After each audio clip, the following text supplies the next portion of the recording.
Ay mga idol, to this video is magpapakain ako ng mga itik ko.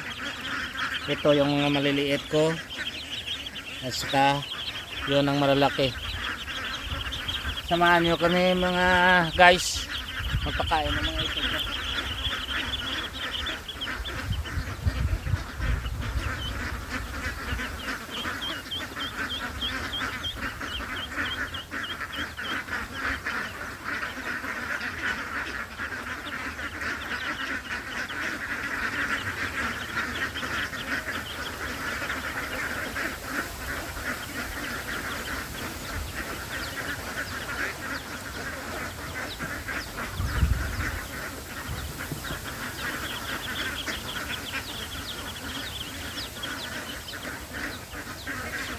Guys, yung pinapakain ko organic lang.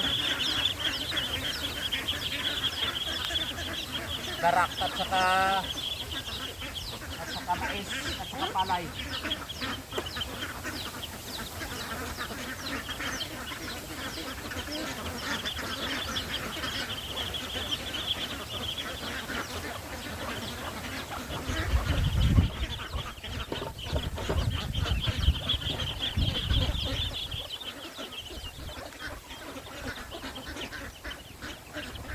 Wala yung mga maliliit ko. Siguro sa ilog pa. Kailangan na sila pakainin. Kasi papunta ako sa palayan. Itong mga maliliit ko pagkakainin ko rin.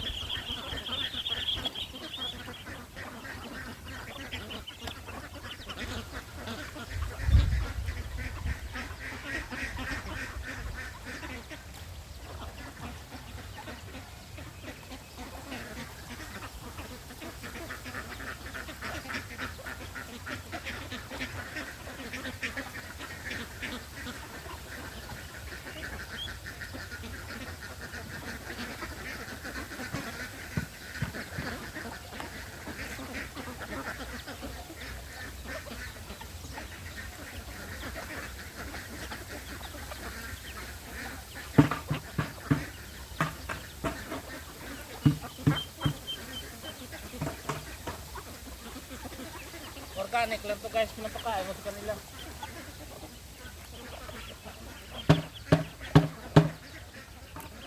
Ayun, umalik sila, hindi pa sila siguro gutom. Umalis sila, hindi pa siguro sila gutom. Ayun oh, nagpapapan sila doon oh. Mamaya pa iba niyang kakain, galing sila ilog.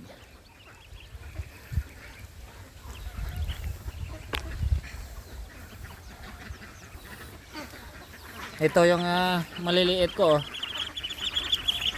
Lalakas na nila kumain oh.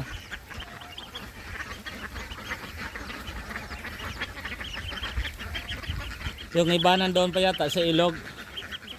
Pero marami naman yan ang binigay ko pagkain, hindi nila maubos yan. May matira pa naman yan sa natira sa ilog. Silang lang ang umakyat. Hindi ko sila kinukuha doon sa ilog. May daanan yan doon sa ilog doon. May daanan yan doon. At saka may daanan papunta sa palayan, pero hindi sila nag-stay sa palayan kasi walang tubig. Ngayon, ang manok ang kumakain. Ayan oh. Mga manok ko rin yan.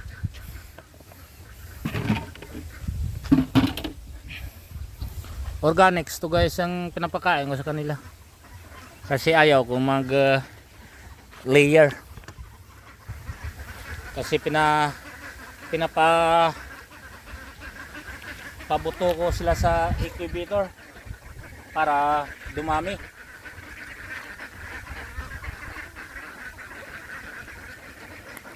Dito damuhan dati yan dito guys, nilagyan mo sila ito ng kanya.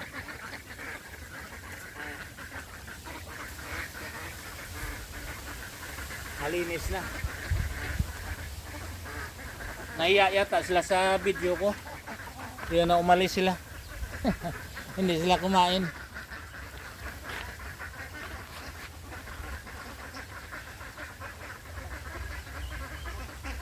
Pero yung mga maliliit, malalakas kumain, oh. Mga 24 heads yan. Mga third batch ko na yan. Yung una kong pinakain, pinabuto 27, sunod 23, ngayon 24 yata yan. Kasi maliit lang yung incubator ko.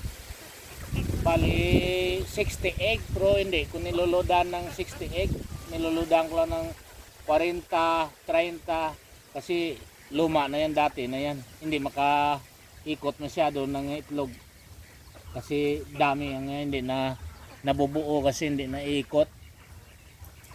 Pero maybe soon I'm gonna buy a big incubator like a 500 egg load.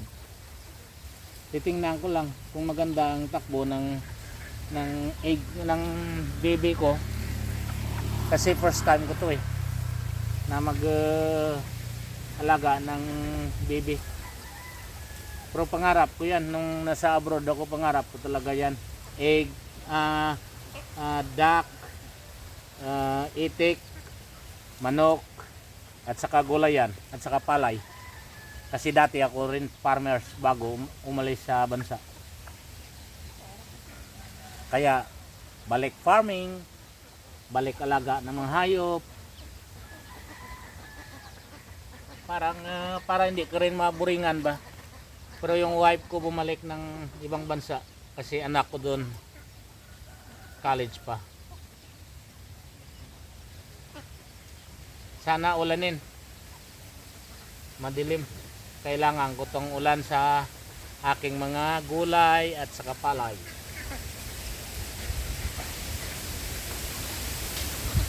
Nahiya yata sila i-vlog Ayun pumunta sila doon Iba doon nagtago.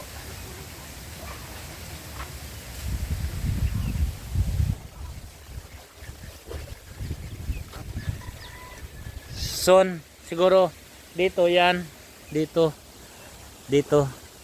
tataniman ko yan ng mga saging dyan dito para pag magbunga ihalo ko yung saging sa pagkain nila.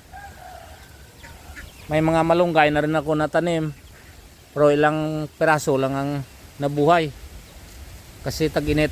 Nung dumating ako tinanim ko yan tag-init, walang ulan.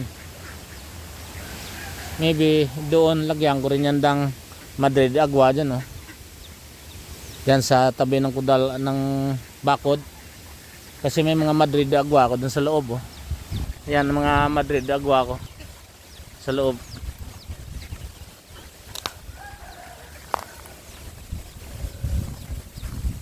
Yan mga Madrid agua yan ayan yung mataas na yan Madrid agua yan.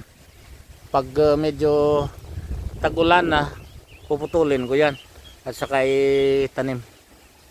Mayroon na rin ako dun sa kabila na tanim. Yan, happy na sila. Araw-araw yan guys, palagyan ko ng tubig kasi summer ngayon, natutuyo. Yan balak ko yan patuyuin dyan. Yung dyan, patuyuin ko yan. Kukunin ko naman yung lupa na gintambak ko doon. Pero nung may tubig, ginakuha nila, hukay nila, bumalik yung lupa. Ayan Pero pagtapos nila kumain yan guys, babalik na naman sa ilog yan. Mamaya babalik na naman dito.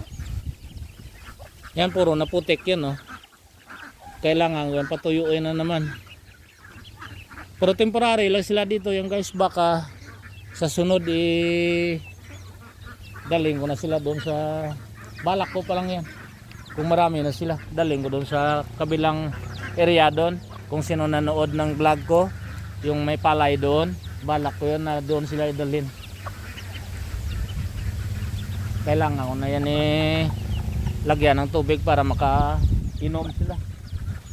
Kasi marumi yung tubig dyan.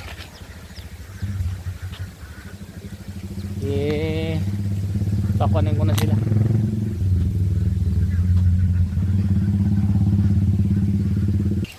Ito guys yung makukulit kong mga pato. Yan. Ayan. Mayroon pa yan dyan. Yung mga maliliit. Dito sa kulungan. Yan mga laga akong manok. Yan dami na.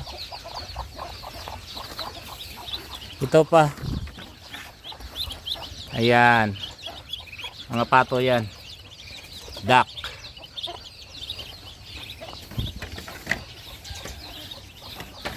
Marami na rin akong naglilimlim na manok doon, oh. Doon sa kamalig na yan. Ipakitaan ko muna ng tubig yun doon para makainom sila. Yan. Pakitaan ko ng tubig doon. Ayun na. Ayun na guys. Ayun na, kikita nyo doon. Ayun. May tubig na. Iinom na yan sila dyan.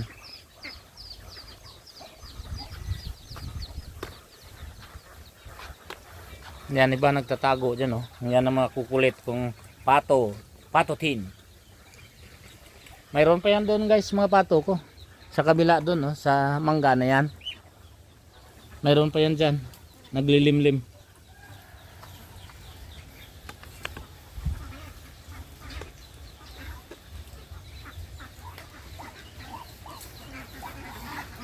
May isang pato dito yan. Sumasama. Hindi na siya alis sa mga bibi. Kasi nung nilagay ko sila sa kulungan, yung bayaw ko inalo nila yung 4 na piraso na pato. Nung lumaki, yung 3 umiwas sa bibi. Yung isa sumama. Hindi na siya alis. Ngayon maglilinis ako ng aking pinakainan. Ito mamaya ako ito pakainin lang mga sikiting ko, yung mga patutin ko. Kasi pinakain ko yan kanina sila tanghali. Hindi ko masyado pinapakain. Gusto ko sila lumabas yung sa palayan. Lalabas sila ng 20 minutes. O tapos uuwi. Tapos kung saan ako, pag nandito ako, kung saan ako, doon naman sila.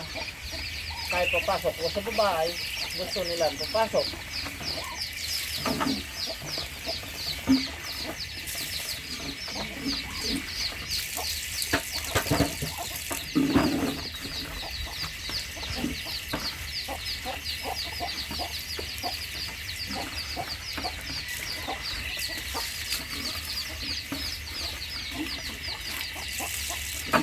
Ito guys, pinapagawa ko na palikuan nila.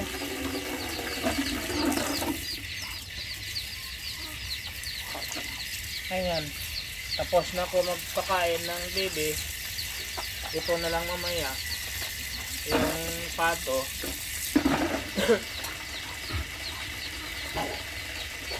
Ngayon, nagtrabaho na. At saka mga manok, buburan ko rin mamaya bago magabi.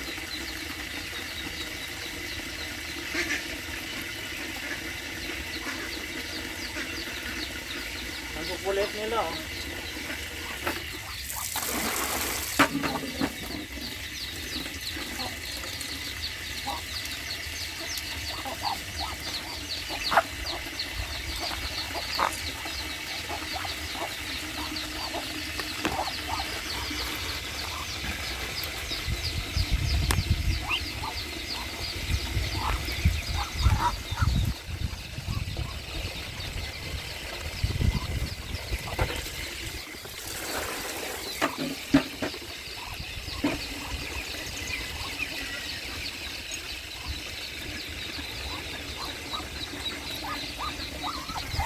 May bago na rin akong kulungan doon na ginawa, oh. Ayun, yung bagong kulungan doon para yan sa akin na i-cubate ko na egg ng bibi ng itik. Sorry guys, kasi bibi dito tawag sa amin yan, eh. Bisaya kasi kami. Yan na minsan sabi ko, bibi, itik.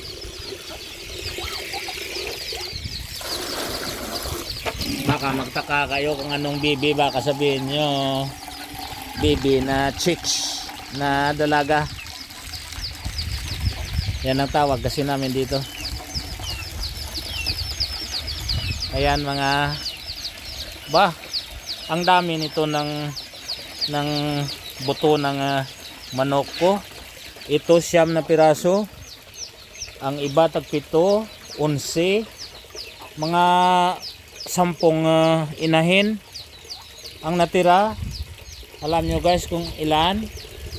Ayan na lang, tag 2, 6, 3. Inubos ng kain ng pusa. Kasi may pusa na ligaw dito.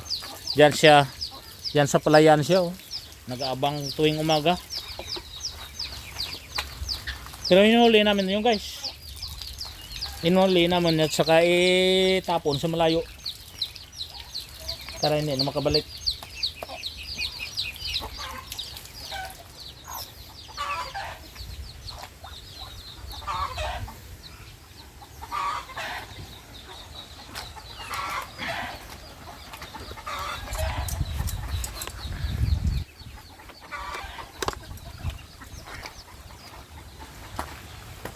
Ayun na guys, oh. Yun na, liligo sila doon, oh. Yan. Kita nyo, liligo na sila at saka uminom. Alright guys, see you.